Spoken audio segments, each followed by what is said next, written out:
3 dads, 3 original movies, 3 prequel movies, 3 sequel movies, and a lot to cover in a galaxy far, far away. A long, long time ago, on a previous podcast, we took some of our favorite movies, characters, and stories and analyzed the themes of fatherhood in that medium. In this episode, we're tackling the saga from a galaxy far, far away. That's right, Star Wars. Welcome to 3 Dimensional Dads. 3 friends, all geeks, exploring every dimension of being a dad. I'm Jay. I'm Derek. And I'm Ian. And we're the 3-dimensional dads. Yay! Well, that's right. hey! This is where the applause would come in if we had a live studio audience. Well, this is the first in our series, Dads on Screen, or DOS, for those of you who are computer geeks.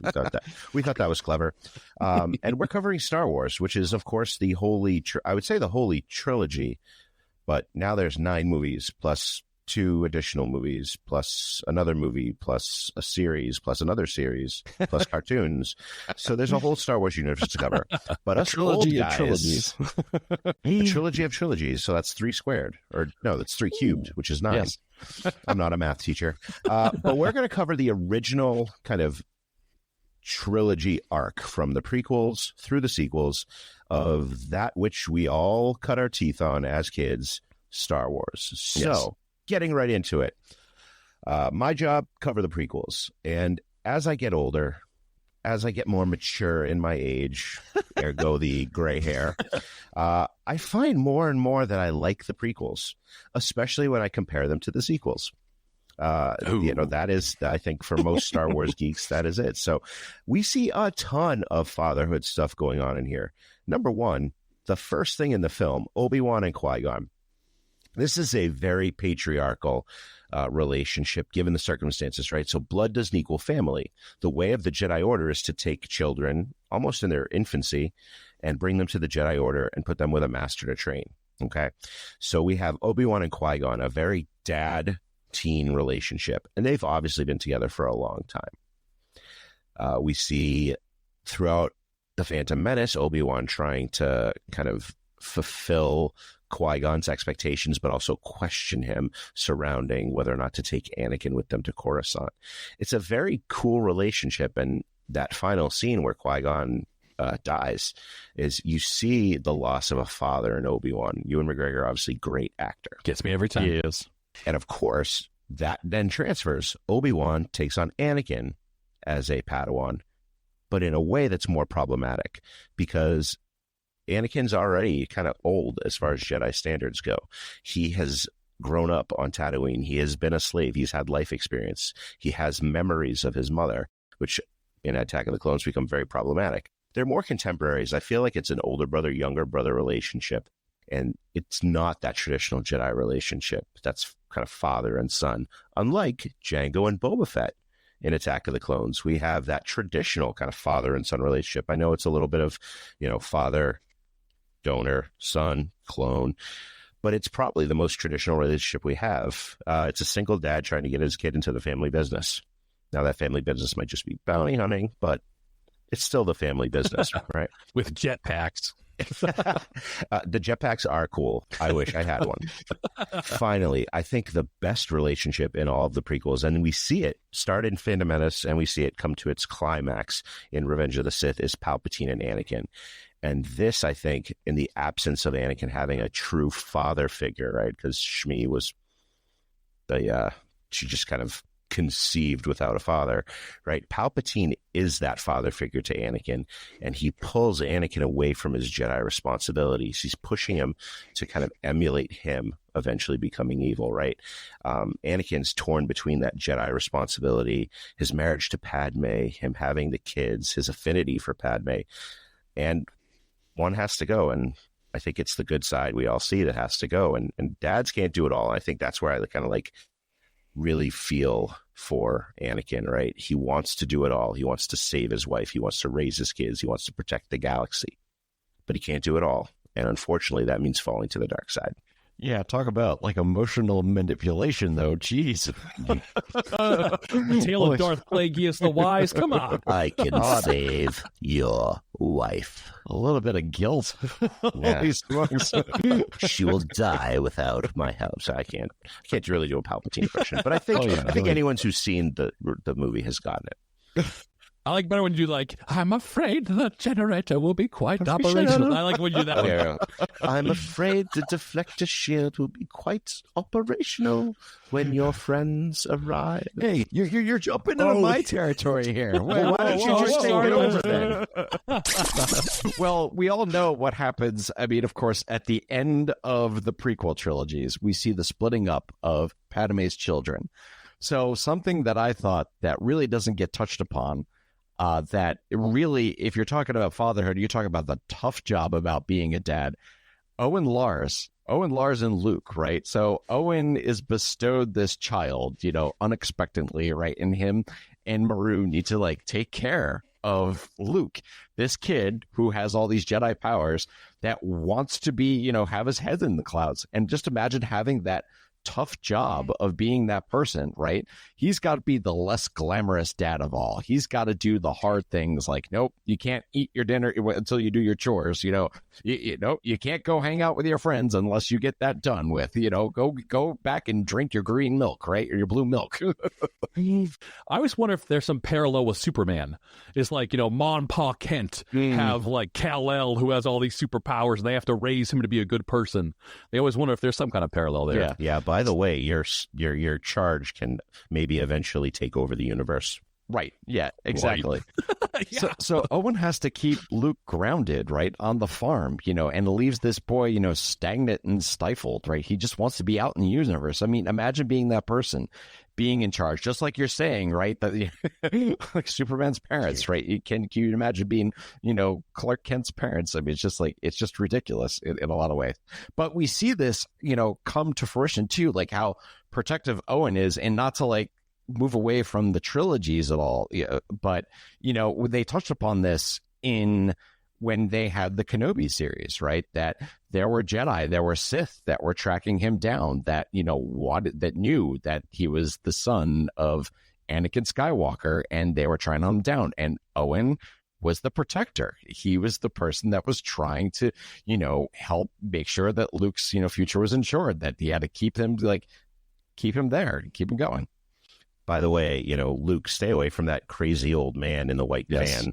Says free lightsabers on the side. Yeah. I think that was, you're right. That was one of Owen's toughest things. Like, he had to keep Obi-Wan away from Luke in order to not trigger Luke into kind of finding out about the Jedi and stuff. He's stuck on this backward planet, It just brings the reality of fatherhood in a lot of ways. It's not glamorous all the time, right? There isn't a lot about personal glory. I mean, or doing the most popular thing, right? You have to eat your Brussels sprouts sometimes, and Owen is the dad figure that has to do that to Luke.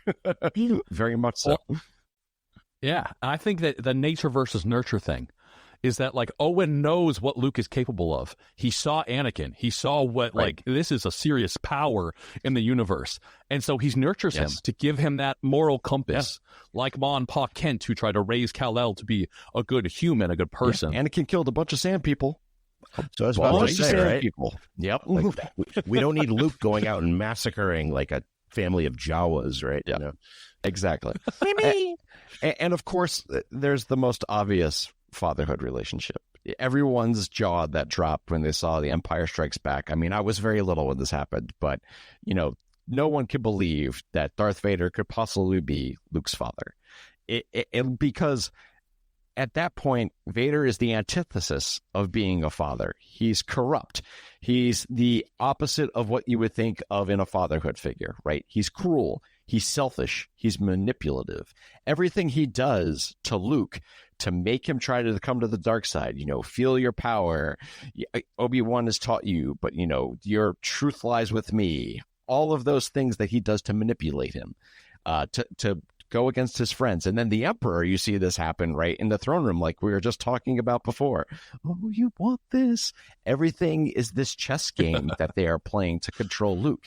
until finally, we see Vader at the end commit the ultimate sacrifice because he sees his son threatened. He sees, his son makes the correct choice, and the Emperor says, well, now you're going to die. And then finally, Vader, aka Anakin Skywalker, he steps to the plate and he learns from his mistakes to make sure that his son lives, to get his son out of trouble and to protect him from the Emperor. And that's the ultimate dad sacrifice.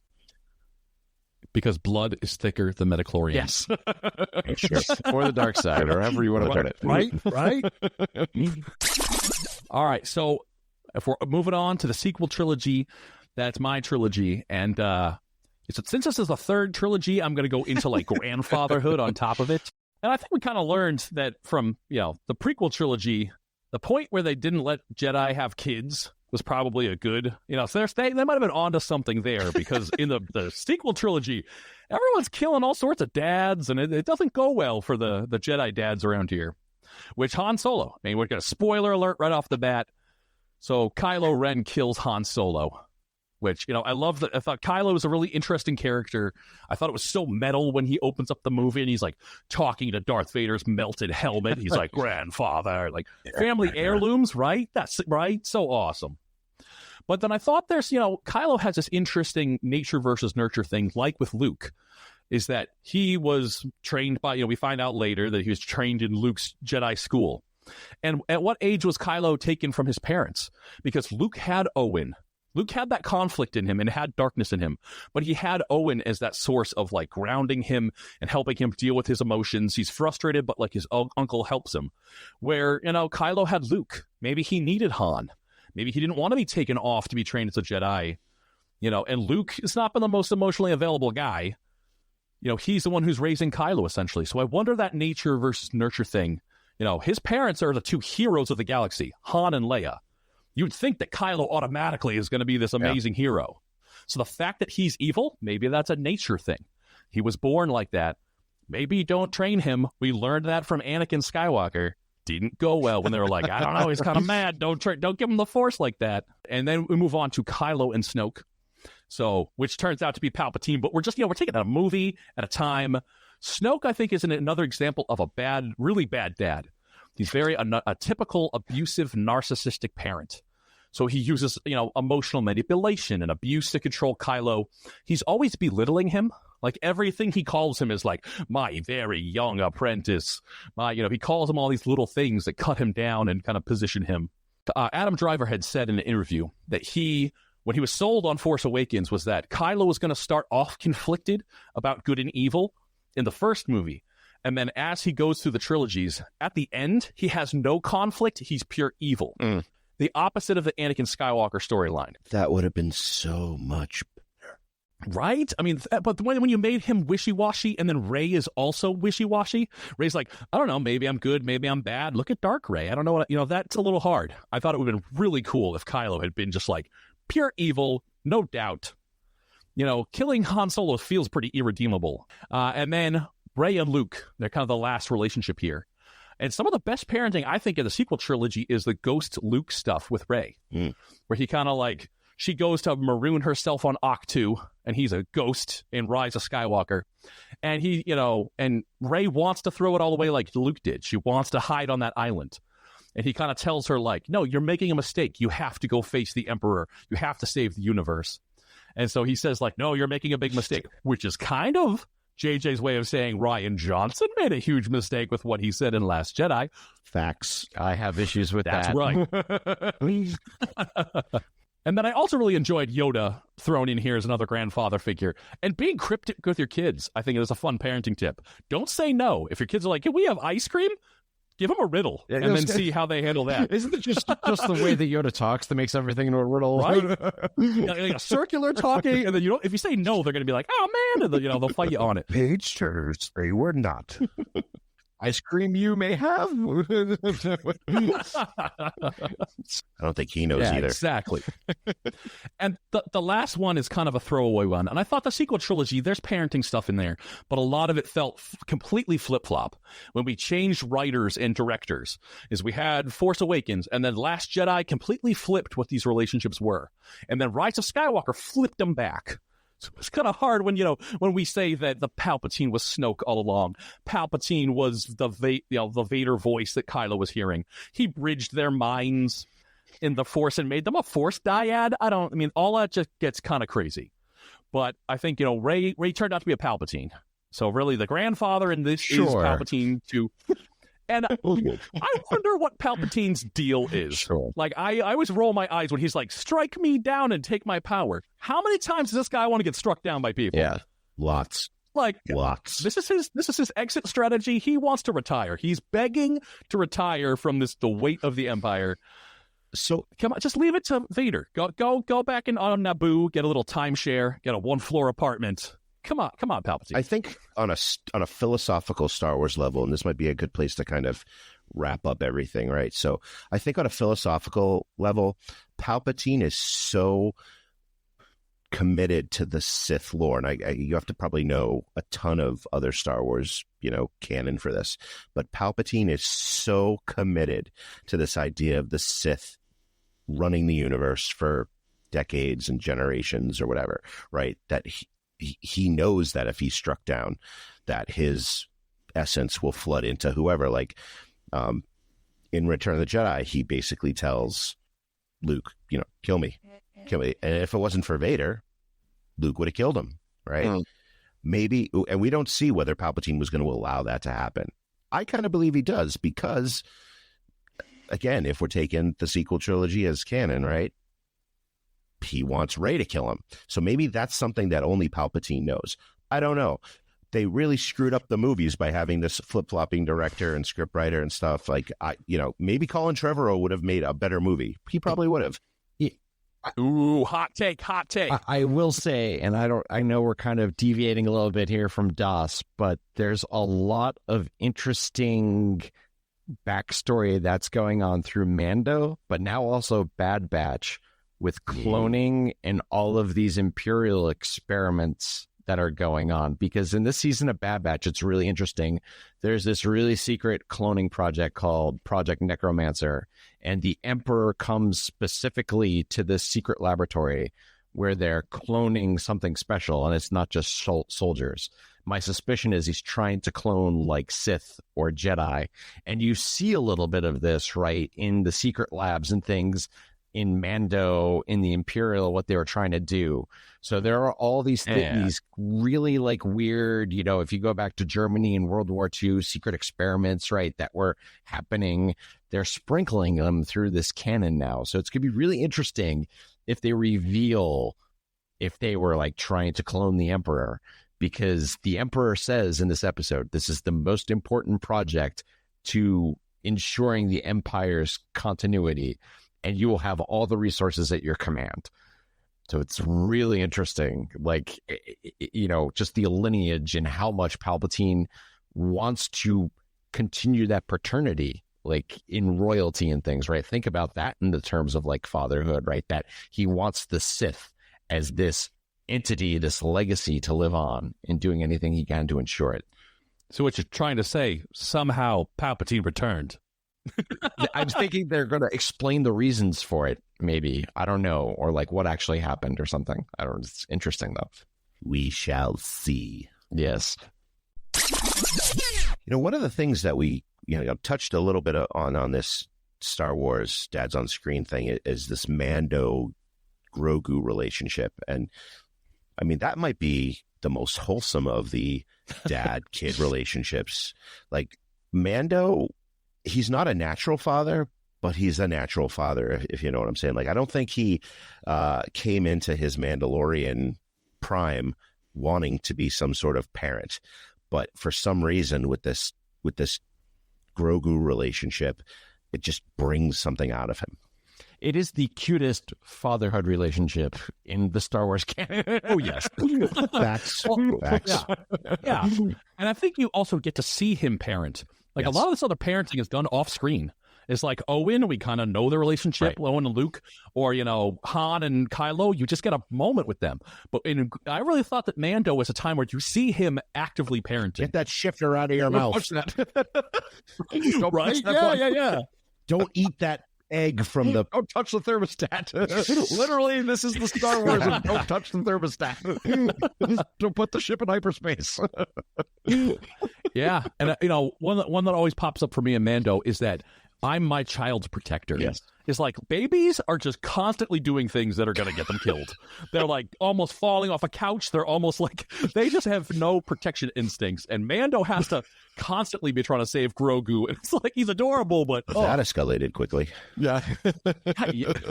Well, you're your kid's protector. I mean, you're there to keep them alive and keep them That's true. safe. And it's a tough job sometimes. A baby can fall off a couch. They are top heavy. They can flip off the couch in a millisecond. You got to get those dad reflexes. But at least our children are not being hunted by the Empire. that you know of, right? I'm pretty sure. It's not until your homestead's burning and you're a skeleton smoking on the. I'm pretty hey, sure Giancarlo Esposito does not want to take my daughter anywhere, right? But yeah, like I mean, this the whole plot of all 3 seasons is how special Grogu is and how Mando, again, he fell into this parenthood thing, but he's the perfect parent for Grogu. He's the perfect parent for Grogu. The relationship just gels, and I think that if we want to step back from that fourth wall, that is a product, I think, of Favreau and Filoni, who I think have given us the best Star Wars content since the prequels.